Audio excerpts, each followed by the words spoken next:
कहानी शुरू होती है जी करीना कपूर खान से, अमृता सिंह से और सैफ अली खान से, जहाँ पर करीना कपूर को खुद अमृता सिंह की तबीयत मालूम करते हुए हॉस्पिटल में जाते हुए देखा गया। अगर बात की जाए तो 2008 से इनके जो आपस में रिलेशनशिप है वहाँ से बात की जाए तो एक इंटरव्यू में खुद करीना ने कहा था कि मैं अमृता सिंह की फ़ैन रही हूँ, मैंने उन्हें कभी मिली नहीं, लेकिन मैं उन्हें उनकी फिल्मों के जरिए जानती हूँ, हमेशा मेरे लिए अहम रहेंगी क्योंकि वो सैफ की पहली बीवी और उसके बच्चों की माँ है। क्योंकि तब ये इस टाइम पर अफेयर में थी सैफ अली खान के साथ, और फिर 2012 में सैफ और करीना की शादी हुई, जबकि अमृता और सैफ की जो डिवोर्स थी वो 2004 में ही हो गई थी। लेकिन जहां पर 2012 में इनकी शादी हुई थी, वहीं पर सैफ अली खान ने सबसे मेच्योर काम किया वो ये था कि करीना से शादी से बिल्कुल पहले सैफ ने अमृता को एक हैंड रिटन नोट लिखा था जिसमें उन्होंने अच्छी ख्वाहिशात, उन्होंने लिखा कि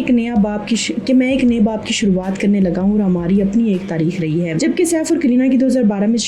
जब शादी हुई तो अफवाहें आई कि अमृता ने बच्चों को आने से शादी में रोक दिया है, लेकिन अमृता ने खुद ये अफवाहें गलत साबित की और कहा कि मैंने खुद अपनी बेटी सारा को पूरा आउटफिट तैयार किया और दोनों बच्चों सारा और इब्राहिम को शादी के लिए तैयार किया था। खैर, इन सारी चीज़ों के चलते हुए करीना कपूर इस टाइम पर मुकम्मल तौर पर अमृता की रिस्पेक्ट करते हुए उनके अगर ये कहा जाए कि उनके हॉस्पिटल में खुद उनका पता लेने गई हैं तो इसमें कोई शक नहीं कि एक बहुत ही रिस्पेक्टेड वे है। और अगर ये कहा जाए कि सैफ, करीना और अमृता एक बहुत ही रिस्पेक्टफुल वे में पूरी बॉलीवुड इंडस्ट्री में रह रहे हैं तो इसमें कोई शक नहीं। अगर करीना कपूर के करियर की बात कीजिए तो उस पर टॉप पर थी 2012 में जब सैफ से उन्होंने शादी की। सैफ का करियर उस टाइम पर बस ठीक था, नॉर्मल था, लेकिन करीना का करियर उस टाइम पर टॉप पर था। यानी कि उन्होंने 3 इडियट्स 2009 में, बॉडीगार्ड 2011 में, गोलमाल 2010 में इस तरह की बड़ी बड़ी फिल्में दी। और इवन के फॉर्बिस में जहाँ पर सबसे ज़्यादा पैसे कमाए जाने वाली लड़कियों की बात की जाए, यानी कि बॉलीवुड एक्ट्रेस की बात की जाए, तो उनमें भी इनका तीसरे नंबर पर नाम था 2012 में। सबसे खूबसूरत बात यह है कि उन्होंने अपने करियर के आगाज में ये कहा था 2012 में शादी के वक्त, मेरे लिए हमेशा से